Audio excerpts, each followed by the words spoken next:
UN जो है ना, ये सबसे बड़ा ड्रामा है। अच्छा।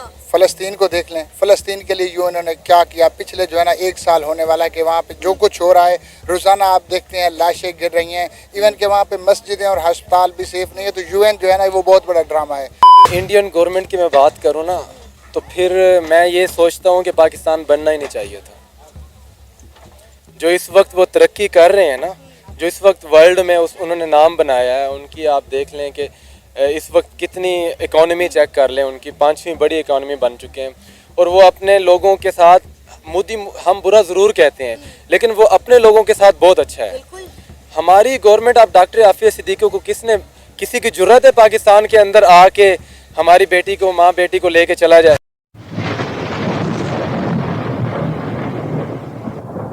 नमस्कार दोस्तों, क्या हाल है। होप करता हूँ कि आप ठीक होंगे और स्वागत करता हूँ आपका हिंदुस्तान डॉट में। तो दोस्तों, बांग्लादेश में अभी तक प्रोटेस्ट नहीं रुका, लेकिन अब प्रोटेस्टर हिंदू कम्युनिटी और हिंदू मंदिर को टारगेट करने लगे हैं।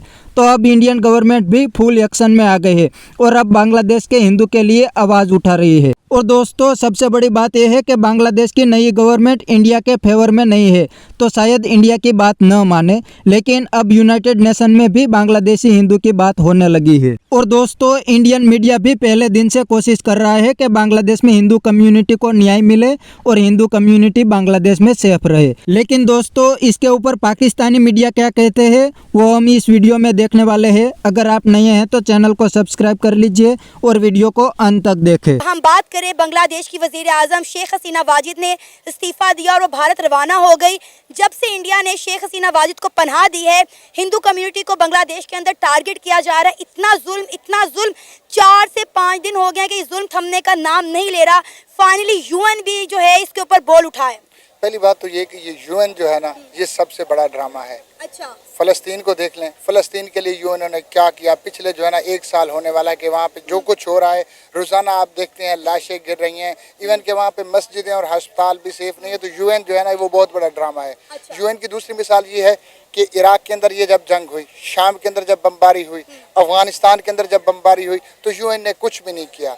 और उन सारी चीज़ों को छोड़े कश्मीर को देख लें, कश्मीर के अंदर ये इसमें दरियाँ हो रही हैं। ये पहली दफ़ा नहीं कि ये बांग्लादेश के अंदर कुछ हो रहा है, तो उसके ऊपर यूएन ने आज तक कुछ नहीं किया। तो यूएन तो सबसे बड़ा ड्रामा है। दूसरा बात कर रही थी कि इसराइल, तो इसराइल किस चीज़ की हिमायत लेने के लिए आ गया है इंडिया के साथ, उसको किस चीज़ की हमदर्दी है। ठीक है, पहली बात तो ये है कि अगर इस तरह का कोई काम हो रहा है, मेरे नॉलेज में नहीं है, मैंने नहीं सुना। अगर कोई मीडिया रिपोर्ट्स इस तरह की चीज़ें आ रही हैं, कोई सोशल मीडिया के ऊपर आ रही हैं, इवन के मेन स्ट्रीम मीडिया रिपोर्ट नहीं कर रहा, तो ये बहुत ही गलत हो रहा है। अगर इंडिया ने हसीना वाजिद को पनाह दी, या ये जो उसकी गवर्नमेंट चल रही थी वो ये क्योंकि उनके जो इंटेलिजेंस के चीफ थे उनको भी गिरफ्तार कर दिया था, उनके भी कुछ राब्ते जो है ना वो उसके कुछ मुबैना तौर पर सबूत मिले हैं कि वो इंडियन के साथ राब्ते में थे। तो उनका ये पनाह देना, ये उन्होंने गलत काम किया है। और हसीना वाजिद का अपना जो इरादा था, और जिस तरीके से पहला इलेक्शन तो वो जो है ना वैसे ही खा गए थे, दूसरे इलेक्शन में भी उन्होंने किसी को मद्दे मुकाबल नहीं आने दे दिया।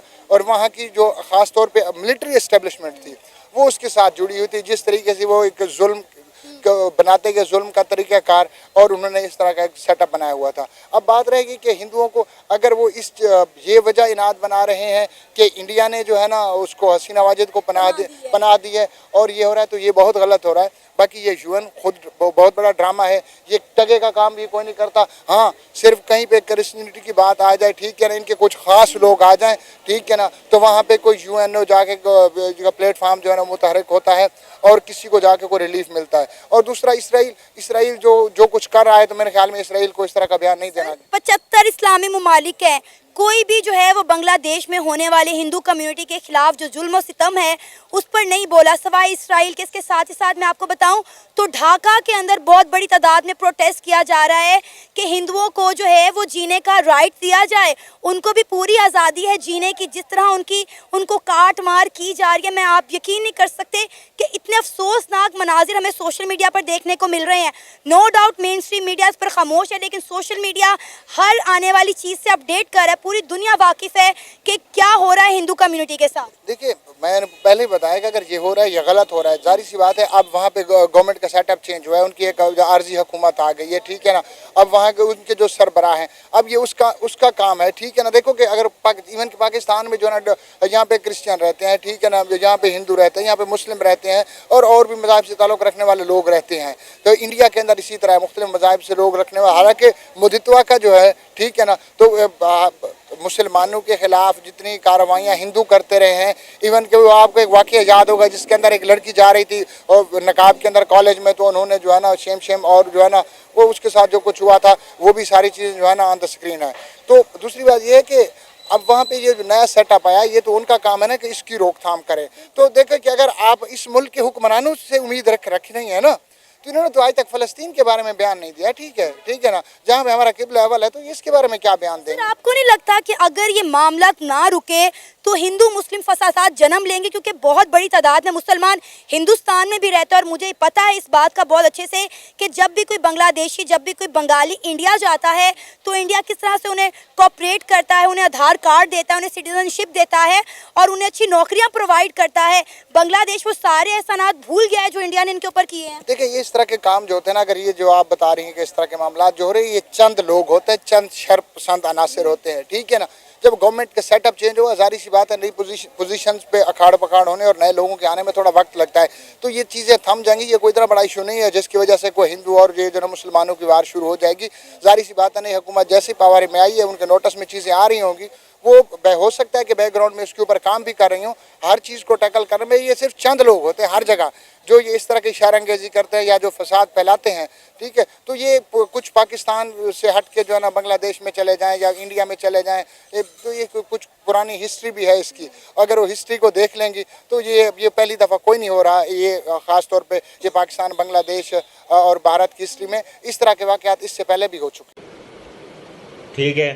तो दोस्तों, ये था पाकिस्तानी मीडिया का रिएक्शन। पाकिस्तानी मीडिया और पाकिस्तानी पब्लिक बांग्लादेश के हिंदू की बात तो करते हैं, लेकिन पाकिस्तानी हिंदू की कभी बात नहीं करते। पाकिस्तान में हिंदू कम्युनिटी अब ऑलमोस्ट ख़त्म हो गई है। पाकिस्तान में हिंदू को इस्लाम में कन्वर्ट कर दिया और जो इस्लाम में कन्वर्ट नहीं हुए उनको देश से भगा दिया।